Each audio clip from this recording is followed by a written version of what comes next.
Welcome to Cross Platform Podcast, where we discuss how to solve productivity across platforms. I'm Augusto Pinaud, And I'm Art Gelwicks.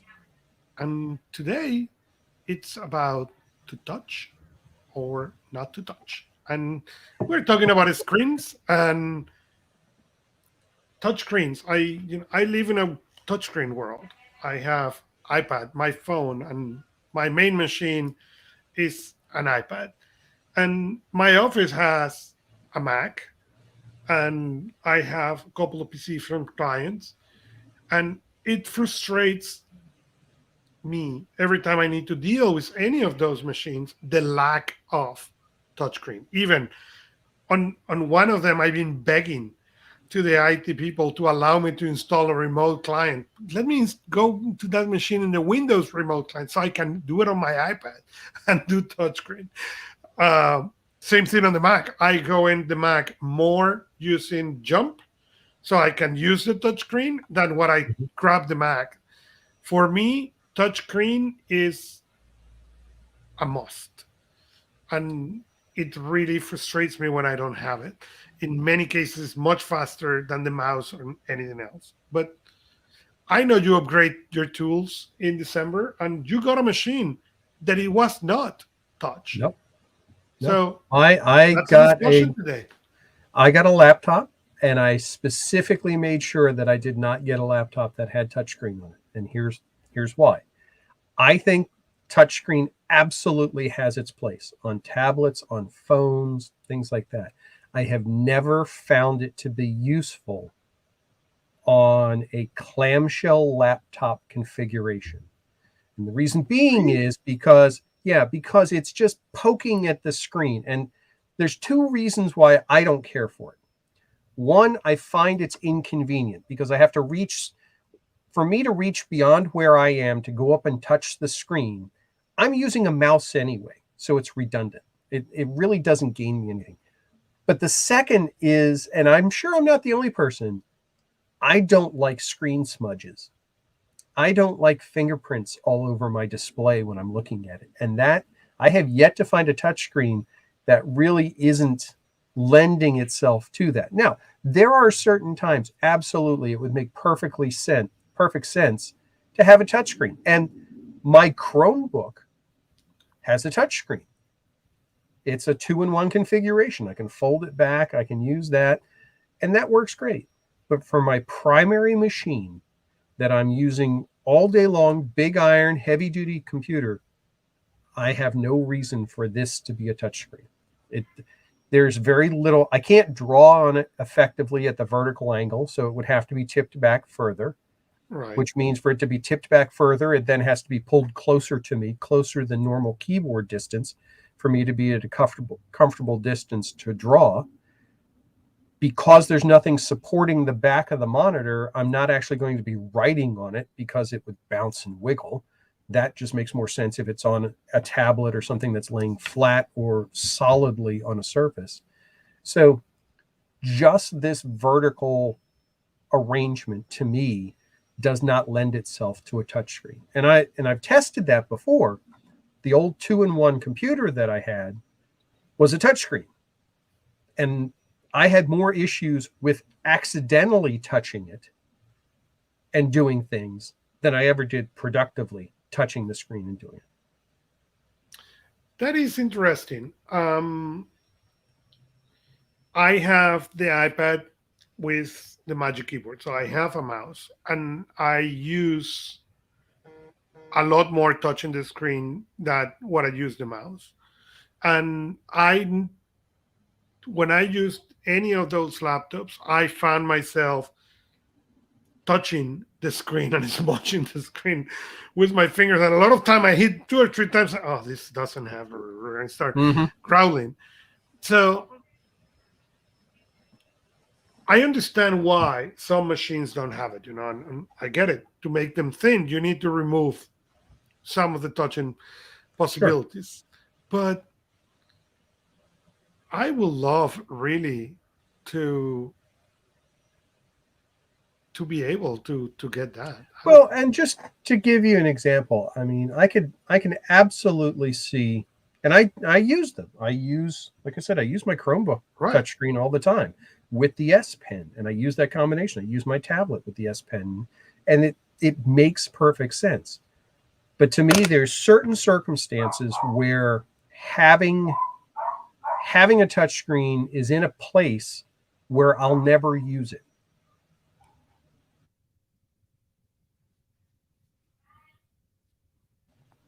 It I would be see. nice. It would be nice. Now, Yeah, it's a here's an nice, interest. but it's not a must. There's a device, Microsoft makes it, that would make having a touchscreen on a laptop configuration worthwhile. And that's their Microsoft Surface Studio. Because what the way it changes position, it goes from the vertical upright to be able to pull down towards you, basically covering the keyboard. That way it's moved closer to you in a more usable position without having to Yeah, yeah. So realign it's everything on your desk. larger. It's a larger device that you can put and then use it as a canvas. Basically, what you're describing. Absolutely. And that to me would make sense. Let's take a traditional 2-in-1. Perfect example. Samsung makes the Galaxy Book Pro 360. Right. It has a touchscreen in a clamshell design. Great. But if I want to use it in that kind of reclined position to make effective use of the stylus, I basically either have to pull it forward and push the screen all the way backwards. I'm reaching it full length of my arm, or I have to disconnect it from everything and fold the keyboard under it to be able to use it. And that just honestly doesn't seem practical. Now, talking about what we talked about earlier when we were looking at the news articles, the Acer foldable screen laptop, which is Right. one big foldable screen, that to me would be practical. I know it's going to sound ridiculous. I just talked myself out of that. But here's why. Here's You were why. trying to save money. Well, no, here's why. And Lenovo did the same thing with their yoga machines a while ago, where it was a screen for the keyboard and a screen for the display. That to me makes sense because, again, and I'm staying true to what I said, the touchscreen is in a low profile, practical position to be able to be touched in the same way you have a keyboard or with writing paper. So Right. the Acer display can be folded in that clamshell configuration with a touch screen down low. And I think that's where the touch screen makes sense. The Lenovo machine that they just brought out that has this screen embedded in the keyboard, from a touch perspective, that makes much more sense because it's in a better position to touch. I don't like typing on vertical surfaces. That's where I have an issue. Right now, I have a tablet sitting next to me. I've got my Samsung tablet next to me. And if I have to type something on the tablet, it's awkward. And I can't type really more than one or two fingers at a time because it's in that vertical layout. If I wanted to type more than that, I've got to drop it down to a lower angle. So while I say it's really worth having touchscreens, I also say that it's not worth it having it on everything. I mean, if you had a choice, would you use a touchscreen keyboard or a physical keyboard? For the keyboard, I prefer the physical keyboard, hands down. Okay. So with the physical keyboard, then, when are you touching the screen? All day. Let me change the question. Which would you prefer, a touchscreen or a mouse? Touchscreen. Okay. So why? In many cases, unless I'm selecting something, if I just need to move from here to continue putting information, it's much faster with the finger than the mouse. Okay. So I think that's really what it comes down to then is personal preference and comfort. I don't know that it's necessarily you're gaining an advantage one over the other, because I'd make the argument that I'm faster with the mouse than I am with the touchscreen because I've got three buttons. Oh, yeah, by far.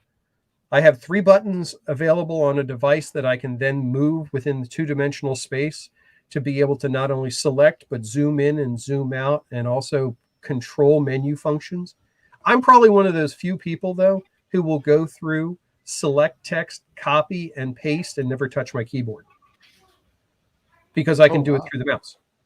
So Yeah, I you can, I see can go, that maybe. Do you? So let me ask you: do you have a mouse, an external mouse, or you use the touchpad on the laptop? I have an external mouse, just cheap little And that mouse. may be, and that may be the difference. And I have the touchpad too, and I'm just as efficient with the touchpad.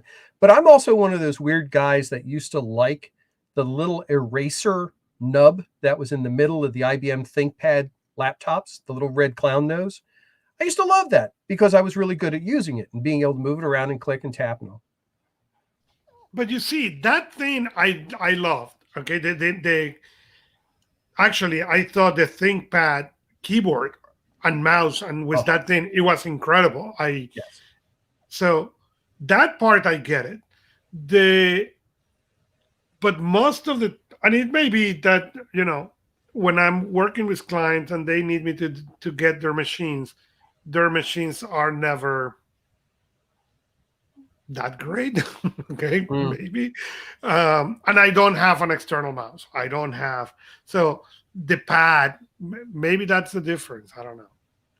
Yeah, I think one of the things that we've gotten so used to with touchscreens is our phones and our tablets and all.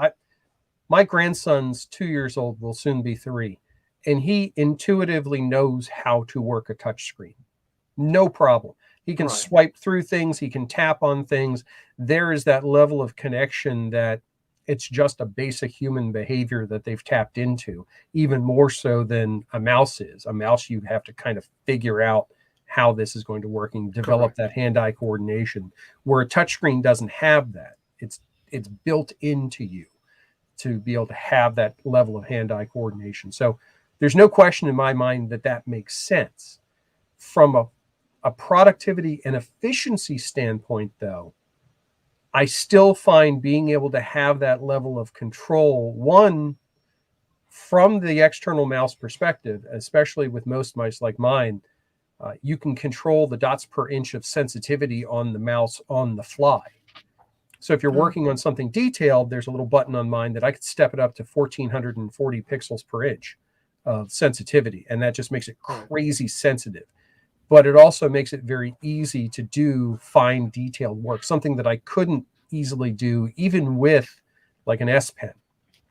So that's one thing. The other thing is we miss out on, with touchscreens and touch interfaces, we miss out on the ability to have that contextual menu that's tied to mouse driven UIs. So for example, if you're on a Windows machine or a Chrome machine or Mac, doesn't really matter. Just go anywhere on your desktop and right click, and then right click somewhere else, and then right click somewhere else. And you'll often see that that menu contextually changes for the content and the functionality that's relevant to where you're pointing. You don't really have that with a touch interface. I mean, you can do specific things, but for example, like selecting a block of text is a challenge. I mean, it's not the easiest thing to do with a touch interface. But right now, I can just go to my browser bar, the URL bar, right click, and I get 3, 6, 9, 12 different options right there in front of me. Well, I can't tie all And those. that maybe that I'm really even with the Magic Keyboard. I admit that I use more the touchscreen and the keyboard than Mhm. the actual pad on it. And if I go to the laptop, it's the same thing. If I can avoid using the mouse, I probably avoid using the mouse. Now there is an interesting hybrid that we don't really talk about very much, and that's the fact that touchscreens have started to educate uh, the touch pads quite a bit and the trackpads, Yes. because you find more and more machines, especially Chrome OS and Windows, that support multi-finger gestures on their trackpad. Right. So if you've got, for example, multiple desktops running, you can configure it so that a four-fingered swipe on the trackpad on a Windows machine will allow you to. I believe this is the case. You can switch between desktops. just by swiping over, swiping back. It's an intuitive thing. Maybe that's from Chrome. I forget. This is part of the problem. Is it's not consistent across operating systems, so I never know which is which. But it is one of those things where you can have a lot of that touch capability without having the physical touch screen. So, would I suggest somebody buy a non-touch screen machine in today's age? Probably not. It's one of those things that you have to have a specific purpose to not find some advantage to it or some use for it. But that said, in my own case, this is one of those things where I found a very significant advantage to doing it. This particular machine, when I close it up, it's thinner than a MacBook Air, and it's a high-end machine. So I gained the benefit of that without the extra baggage of the physicality needed to have the touchscreen, the layers of it, the supporting hinge mechanisms, and things like that. If you look at a Microsoft Surface notebook, for example, that crazy hinge they put on it means that hinge is 3/4 of an inch thick. So you've got some give and take that has to come into play. But for the types of things that we're talking about, yeah, touchscreen doesn't hurt you. But I would say look at it carefully before you say that you absolutely have to have one, depending on the device. Now, if you buy a tablet that doesn't have a touchscreen, one, good luck finding it. But two, don't even waste your time. Now, that said, though, you bought keyboards for your iPads, right? That's correct. Okay. I have one too. Matter of fact, sitting right here, I've got a Logitech keyboard that I use all the time, Bluetooth. And you can connect to 3 devices. That's a fantastic device. It's a wonderful keyboard. Absolutely wonderful. This is the K810, if anybody cares. My favorite keyboard that Logitech has ever made, because it also fits in the bag with no problem, and it's USB rechargeable. That said, it again goes to one of those limitations of touch screen. And we touched, no pun intended, we touched on this last time when we were talking about our last week's news, when we were talking about the demise of the classic BlackBerry, the physical keypad. There's only so fast you can type on a virtual keyboard. So if you're using the device as a laptop replacement, let's say, for example, we're not talking about laptops, but we're talking about tablets or phones or something, getting an external keyboard or something that's going to provide that physical level of tactile interface, I think is really worth it. I think that's one of the biggest boosts you can give to your own productivity, is to have something set up so that you can reap the benefits of all the configurations. In an iPad world, yeah, I would absolutely have that. Yeah, and I don't know, again, the keyboard, and that's discussion for another topic. I've been always like good keyboards, and even much before this, the ability to get this magic keyboard, I use a company called Bridge, with BRYDGE, and they do really high-end keyboards. But for typing, they are really incredible. But mouse, yeah, for me, let me touch the screen and don't give me a mouse. It's an interesting.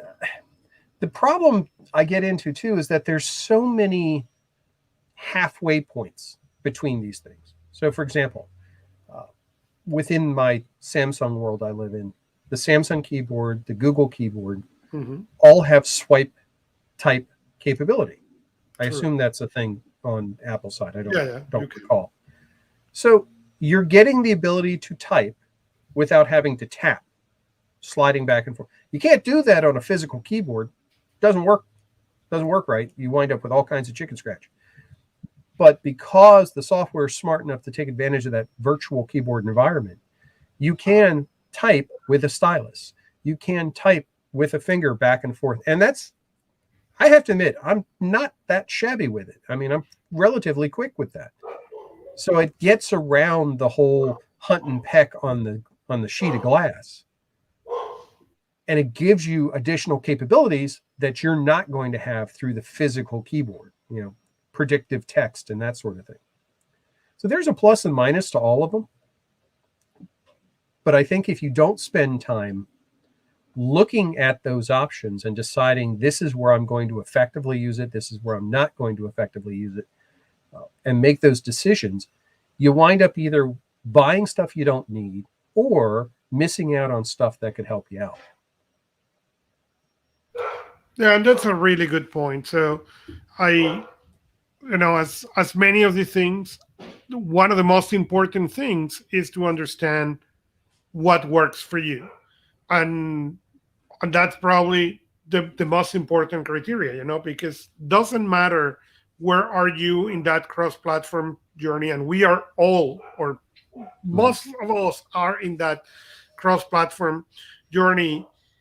What is important is to know what works. And when we talk about touchscreens or not touchscreen, same thing. What works for you on that journey? And you can be, as Art is describing, depending on the device, or you can be, no, I want it in every device that I have as I can, as is the camp, or anything in between that. Um, so with this, we get to the end of the podcast. Follow us where you like to listen podcast, like us, or subscribe to us and leave us a review. You can also interact with us in personalproductivity.club, where we have a channel. And we are Augusto Pinaud and Art Gelwicks. See you next time from your favorite device.